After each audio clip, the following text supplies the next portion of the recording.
Blue Protocol Star Resonance is an upcoming MMORPG set in a vibrant fantasy world with Japanese anime cel-shaded graphics. This is a PvE-centric MMO with content such as 5-player dungeons, 20-player world bosses, guild bosses, solo challenges, and an in-depth gear progression system to forge powerful equipment.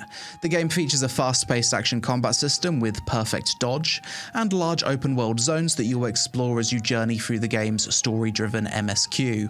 Aside from that, the game's also heavy on social features. Join guilds, partake in life skills such as fishing, cooking, crafting, and gathering.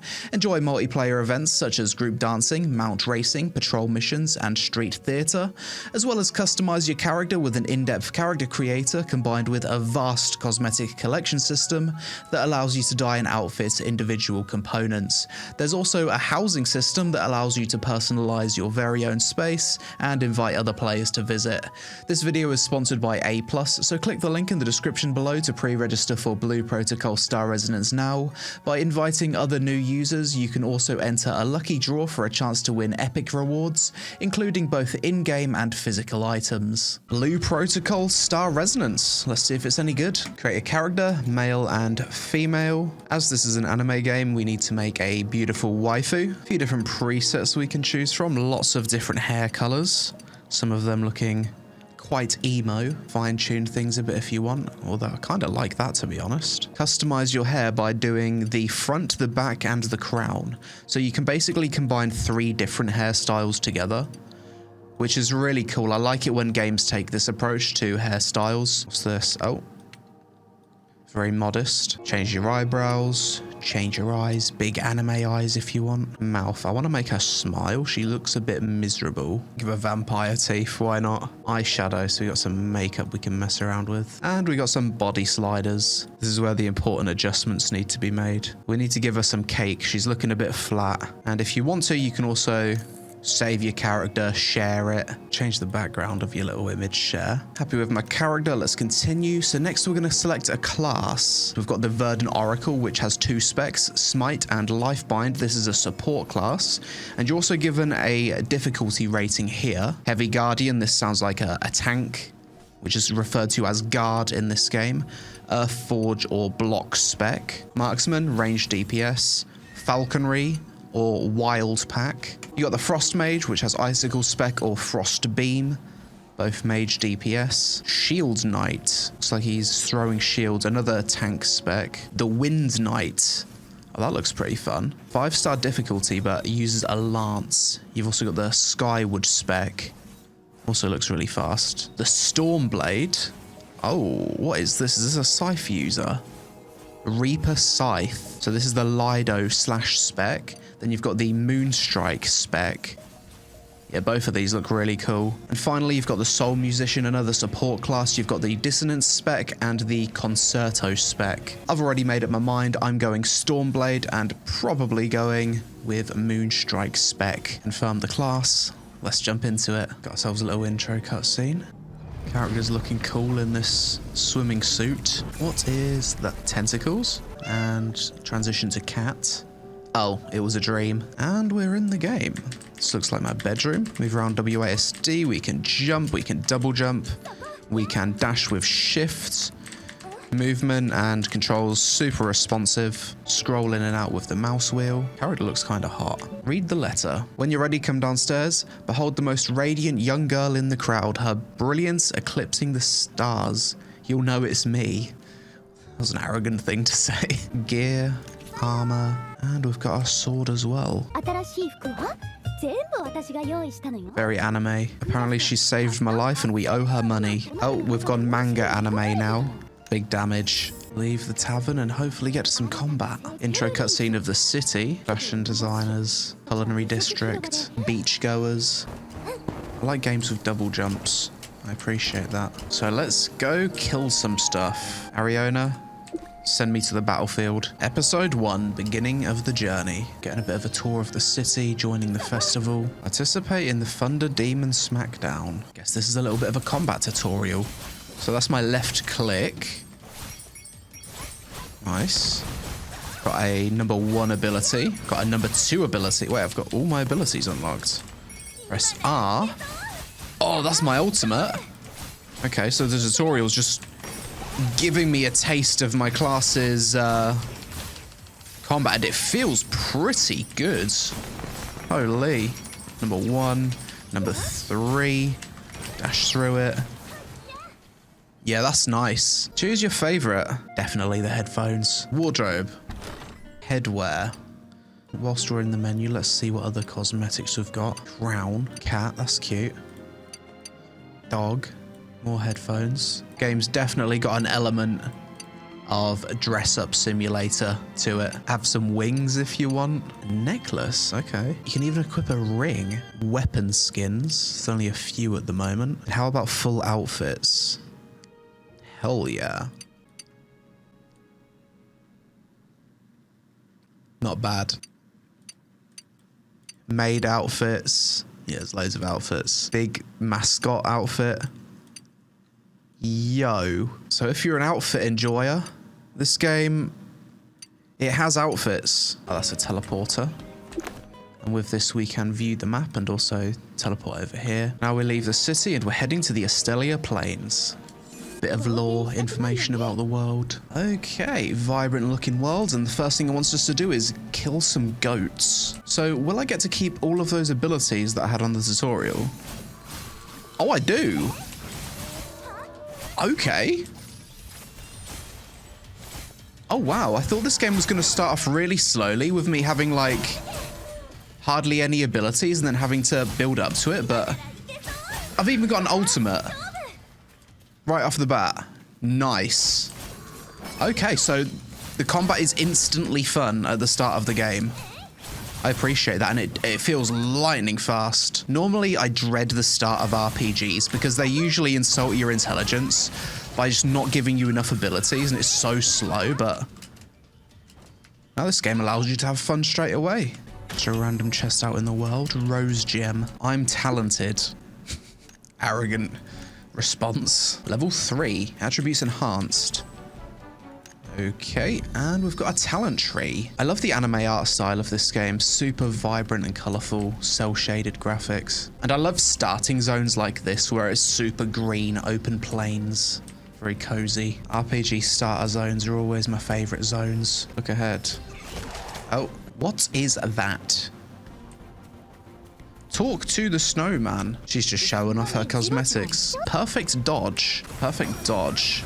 Okay, so when you perfect dodge, it does like a blinking thing. That's nice. I love games that have perfect dodge. And again. Yeah, the perfect dodge feels really good to pull off. Getting that audio-visual feedback. Open the treasure chest. Scythe blade. Can I turn off the UI for screenshots? Oh, wait, there's a camera mode here. Hide UI with F. Okay, you can. If you want to, you can hotkey hiding the UI and just play the game like this if you want. I really appreciate it when games give you this option. I got a little mini boss here.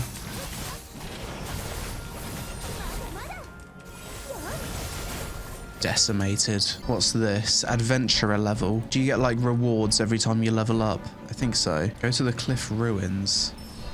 Wait, what? Yo, I've Spyro the Dragon mode. This looks like a little dungeon. The void is messing with us. Epic anime cutscene. Boss fight. Man in black. Oh, nice dodge. Pop the ulti. Big damn. And he's dead. Level 7. Level 8. Game is speed running me through the early levels. What's this? Join the dance. This is where everyone hangs out and dances together in a group. Congratulations, you're now completely owned by the Pioneer Bureau. Body and soul. So I guess this is basically the Adventurers Guild, as it's otherwise known as. Next, the game taught me about the Battle Imagine feature. These are basically craftable abilities that summon NPC allies for a short duration. These come in different rarities, but for the legendary ones, you'll need to go out into the world and farm the associated monsters and content to obtain the required crafting materials. Level 9, choose my reward. So I can choose from this one, that looks quite nice. Or I can choose this one. So you can unlock a lot of the cosmetics just from playing the game. I can also dye it, that's cool. Oh, and it's got multiple different color components to it, as displayed here. Looking good. Insufficient items. Oh. Okay, so you can't just freely dye your gear. You need coloring agent to do that. Level 10. I should probably try my new ability, my Z ability. I'm about an hour in at this point and I'm still basically getting a tour of the city. I would really like for the game to let me off the reins and go out and explore, do commissions or whatever. So far, it has just been a lot of follow NPCs around and do the MSQ. So this is where I think Blue Protocol's Star Resonance could have done a better job with its new player experience.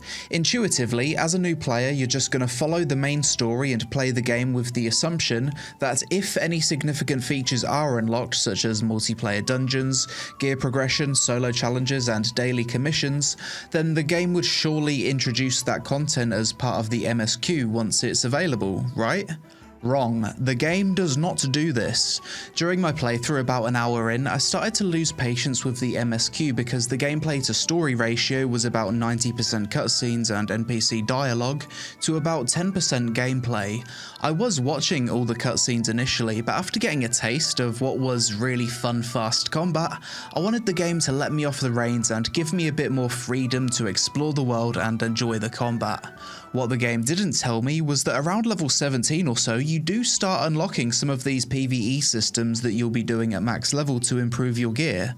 The main story is so easy that you don't need to upgrade your gear or abilities to finish it, so it doesn't introduce you to things like dungeons or gates the MSQ progress behind item level like other MMOs.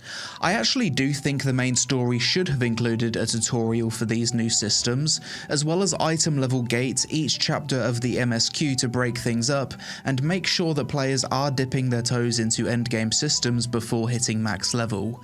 If you follow the MSQ until completion like I did, it'll take 4 hours to complete if you skip everything, or around 12 hours if you read everything and watch every cutscene. Then once it's over, you're left super overwhelmed trying to figure out the entirety of the endgame gear progression loop all at once, whereas it'd have made a lot more sense if the game slowly introduced it during the main story via gating story progression with item level. Bit of a stealth section here. We should run up behind him and stab him in the back. Big damage. Hello?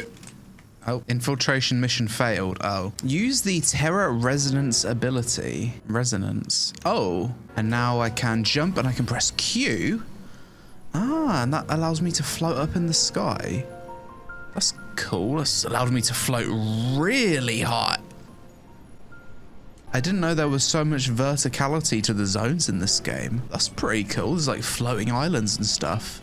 Surely there'd be treasure on top of one of these. Of course there's treasure up here. The world looks absolutely gorgeous and it's a lot more open than I thought it would be. What is this? Take photos. Oh, is this like a collection thing? Like this part of the map? Oh, there's a lot of stuff to claim. There really needs to be a claim all button here. And also the rewards that the game's throwing at me, these rose orbs. I've never had to use them whilst just focusing the MSQ, so like getting the reward whilst leveling doesn't feel super good because you don't really know what you use the currency for. So maybe as part of the tutorial, it would be a good idea to show the player what you use the rose orbs for. The purpose of rewards is to get the dopamine going, but you can't have any dopamine going if you're getting rewarded with something that you don't understand. Can the mount swim? No, but I can swim. I love the colors here. Is this a world boss? I just found this out in the world. I've never seen... Yeah. Oh. I mean, that's much harder than anything I've faced in the story, so this has got to be a world boss. And it's taking like 0 damage. Uncover more of the map. Nice, I've fully uncovered this zone now. This is another one of those maps that look like it would probably be a dungeon later on. It's a lot of mobs. I don't think I've had this many mobs attacking me at once before. Bit of a jumping puzzle. Oh. Almost. Zooming around the map again. I have still yet to use a single heal throughout this entire MSQ. Getting a hero's applause. Episode 5, countdown to the end. The city is under attack.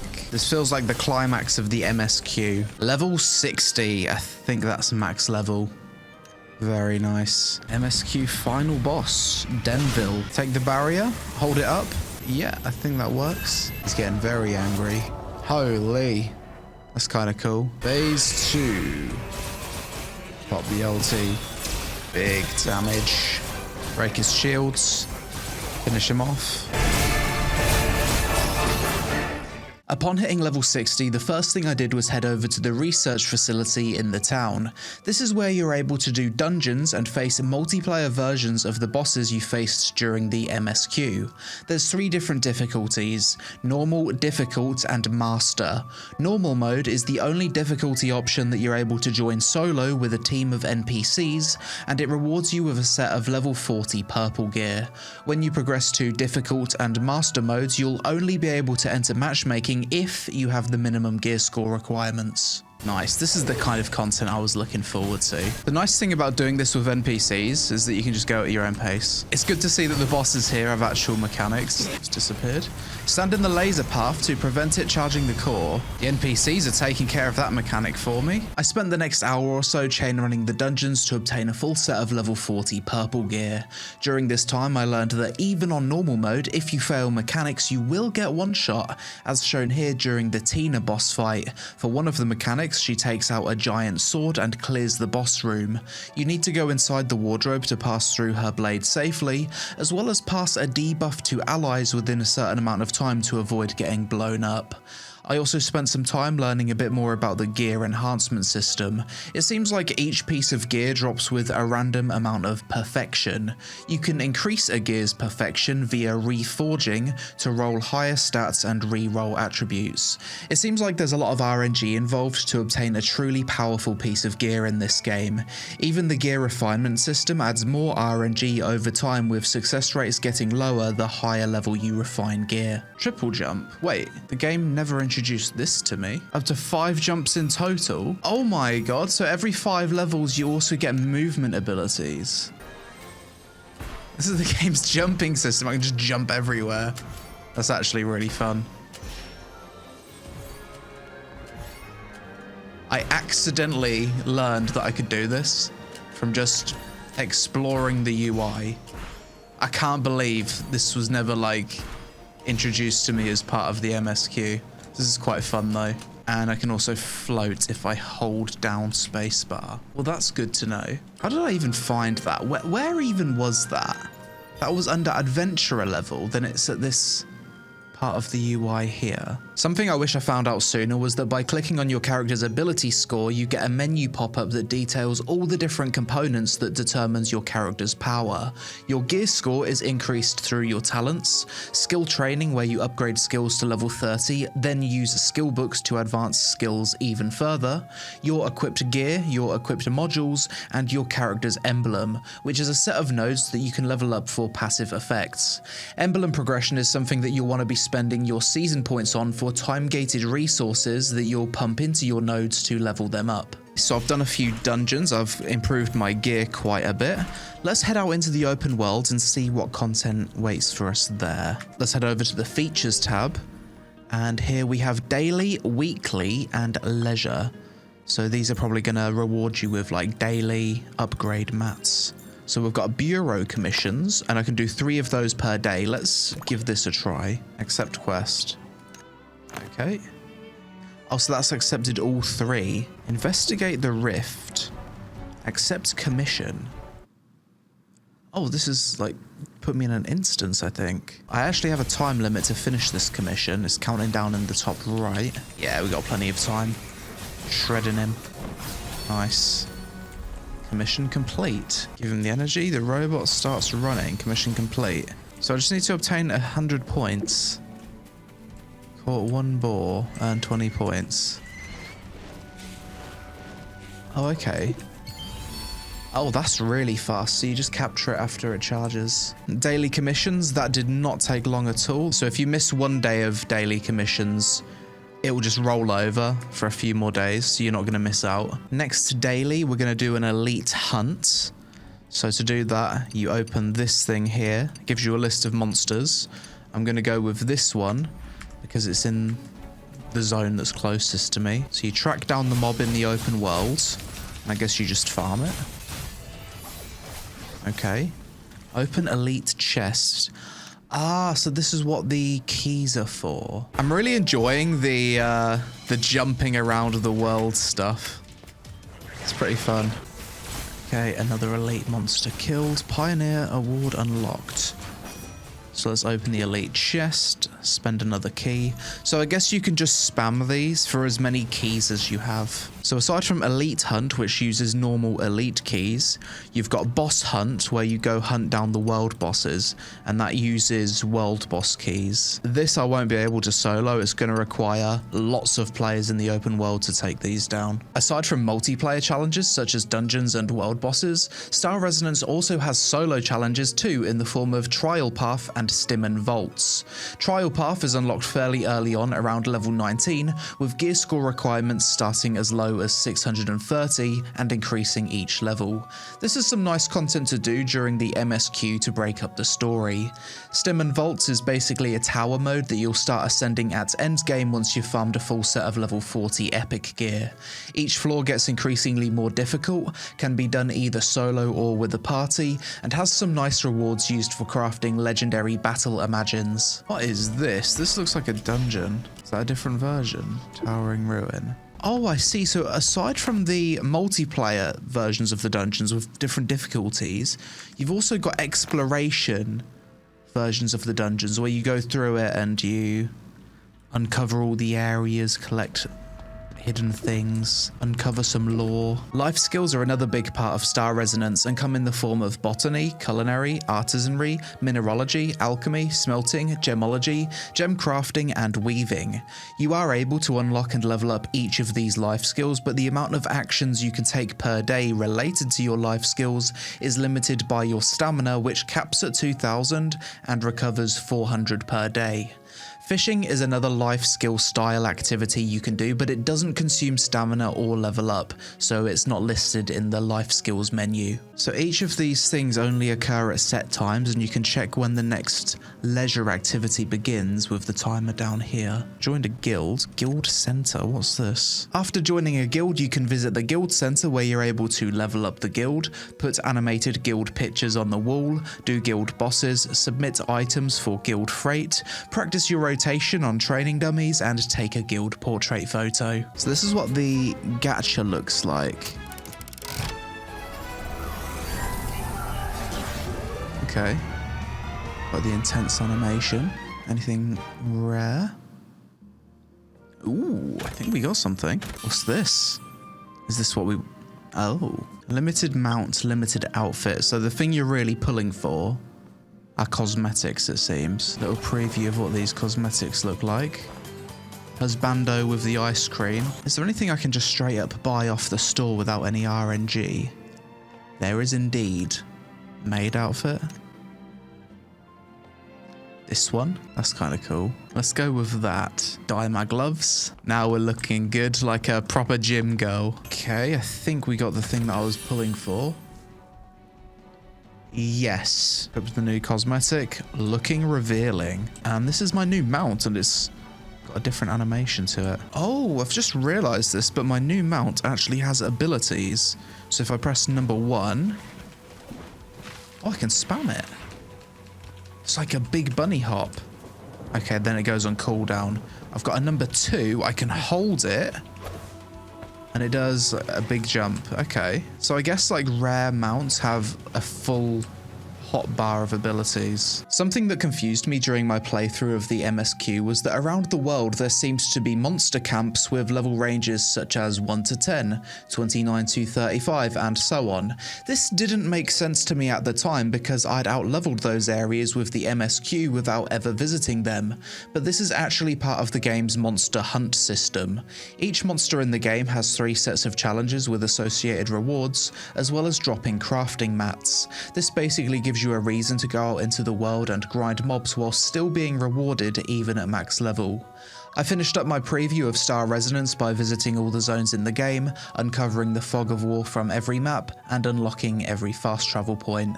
The Asteria Plains, where the bulk of the content takes place, is the only truly large zone in the game, with the others feeling more confined and instanced. I hope with future updates the devs are able to expand the world with more zones comparable to the Asteria Plains, because the other zones aren't as open or interesting to explore. I think I've seen most of the content I wanted to see. Let's wrap it up here. So after checking out the content creator preview version of Blue Protocol Star Resonance for a bit, my early thoughts on the game so far are as follows. Things I liked: you're instantly given a decent rotation of abilities and combat feels great right away at the start of the game. The combat itself feels fast, responsive, flashy and fun.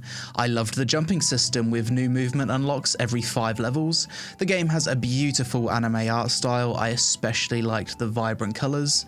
I liked the fashion system with the individual outfit components being dyeable. The real Endgame is clearly fashion flexing here. I appreciate that the game does give you reasons to go back out into the world at Endgame. There's a lot of fun social features that bring players together, such as group dancing and leisure activities, and the game will be free to play upon global release. Things I disliked. I disliked that the main story content was 90% NPC dialogue and cutscenes to 10% gameplay. The story to gameplay ratio was a bit off, and the lack of challenge or need to progress your gear during the MSQ made for a not so engaging leveling experience. The new player experience is not good because the game doesn't properly introduce features to the player once they're unlocked. As I suggested earlier, the devs should gate the MSQ progression behind item level and break up the story with multiplayer content like in other MMOs. As much as Star Resonance has a lot of PvE content, there doesn't seem to be any PvP content. I found the quality of the cutscenes to be inconsistent. Some of them were amazing, high quality animation that you'd expect from a proper anime, whilst others seemed to not be up to the same standard. Claiming all of your rewards can be tedious due to there not being a claim all button, and as much as the Asteria Plains is an amazing zone to explore, the other zones feel much less interesting to explore.